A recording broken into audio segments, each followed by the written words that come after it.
invite you for a moment to think about this. Think of a time when you yourself were puzzling through a dilemma, or you were just trying to figure something out. Maybe it was a problem at work or at home, or maybe it was trying to decide how to proceed with a particular project. Maybe it was trying to get someone to understand an important situation so that work could go forward. And I'm sure that all of us here have faced dilemmas like this at one time or another. When the situation involves other people, we try to find a way to work together with them. One might be to do something physical, to get involved in some kind of physical type of work. Maybe cleaning up the kitchen together, maybe working on a home improvement project together, maybe working in the garden and pulling weeds and getting it prepared for the new soil, for seeds to go in. Maybe it's simply to go for a walk. Something that gets you both working toward a common goal. There's something about getting our bodies in motion that causes our creative juices to start flowing in our brains. Sometimes it's enough to begin to do something like that before you get that aha moment and puzzle pieces start fitting together. Other times, maybe it's because we're talking it out with someone else.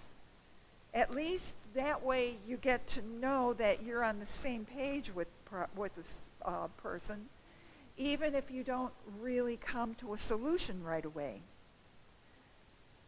There was one thing that I could count on when our kids were growing up. If I needed to deal with some kind of a delicate issue with one of them, I'd get them to work one-on-one with me.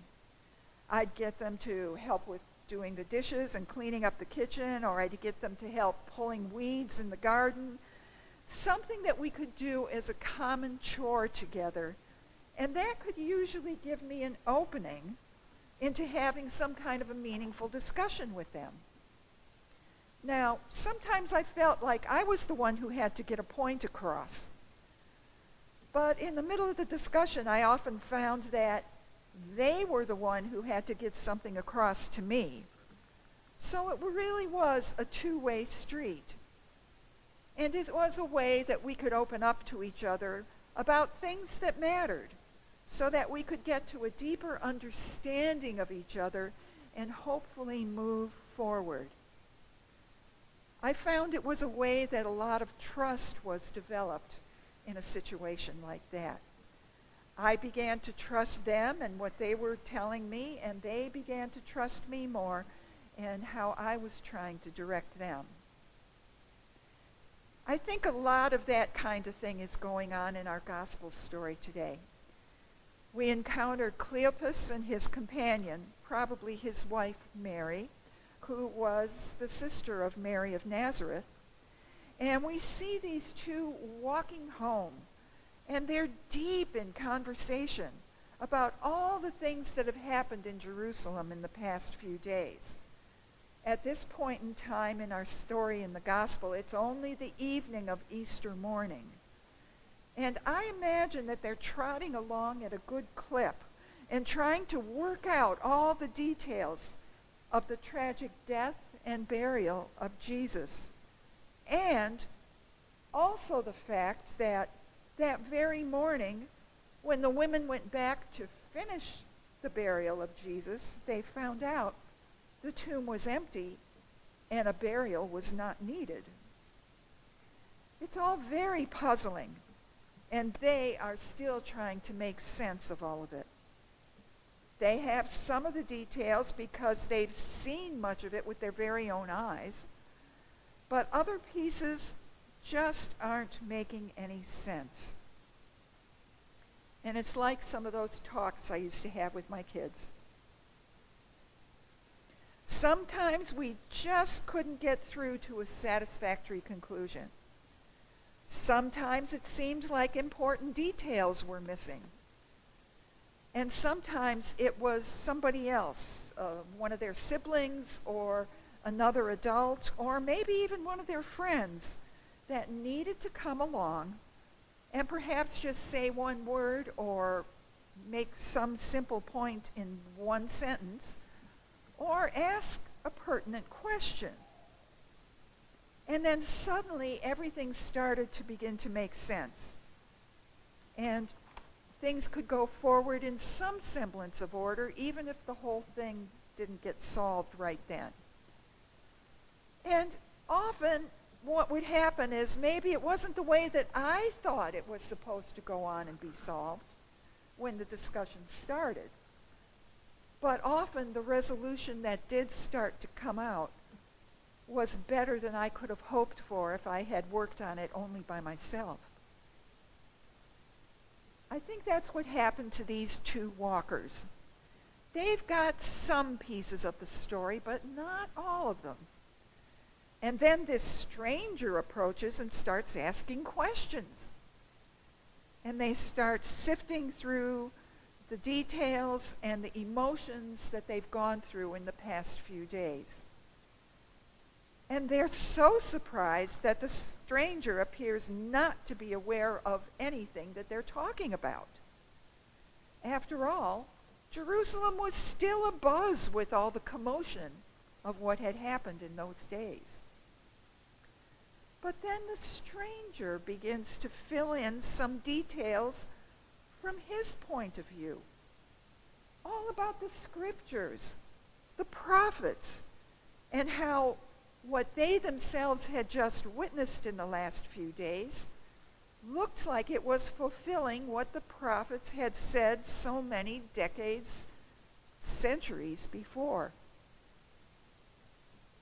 Slowly, it begins to sink in, and you can hear the beginnings of hope and trust springing forth with a renewed understanding of those tragic events.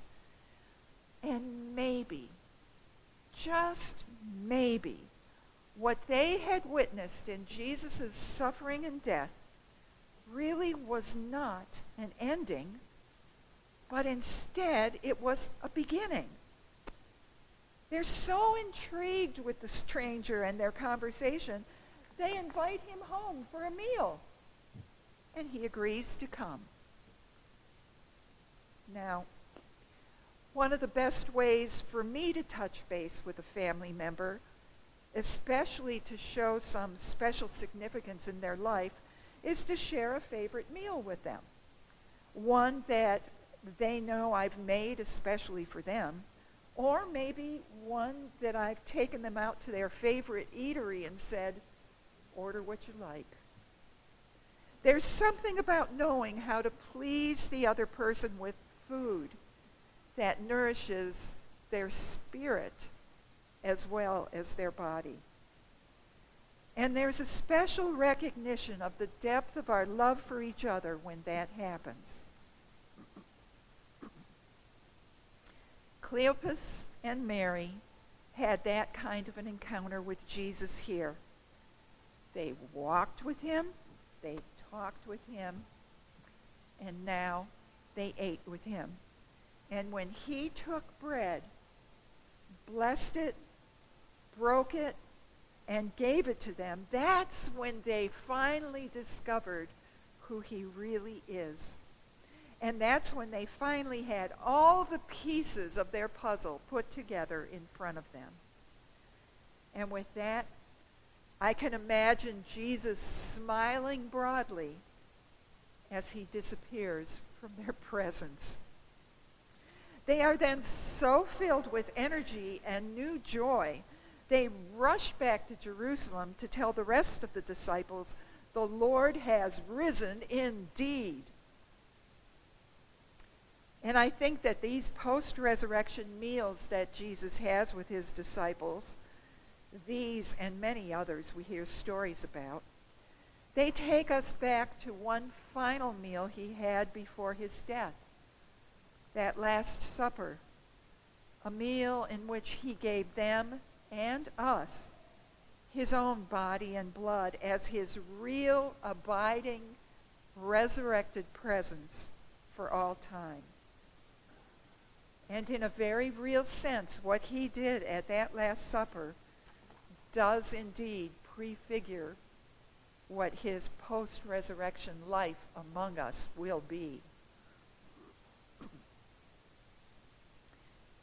The Eucharist still today brings us together with those disciples on the road to Emmaus, and it allows us to experience the mystical reality of the resurrection in the simple sharing of a meal, of bread, of wine.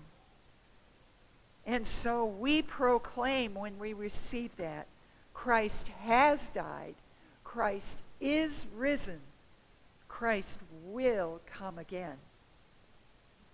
And for me, a lesson that I take away is this: one way or another, I will be walking and talking my way through life's issues.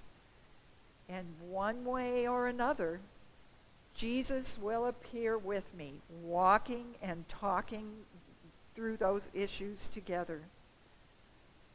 Sometimes his words may be there in the guise of a person who happens to be offering the right bit of wisdom I need at the right time.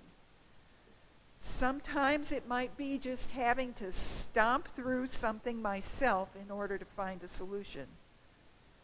And thankfully, often, very often, it will be when I come to Holy Communion and watch while bread is blessed, broken, and given to me so that I can meet Jesus face to face in that blessed gift of his body and blood. So in so many ways and for so many reasons, I can joyfully proclaim, Alleluia, Christ is risen. The Lord is risen indeed. Alleluia.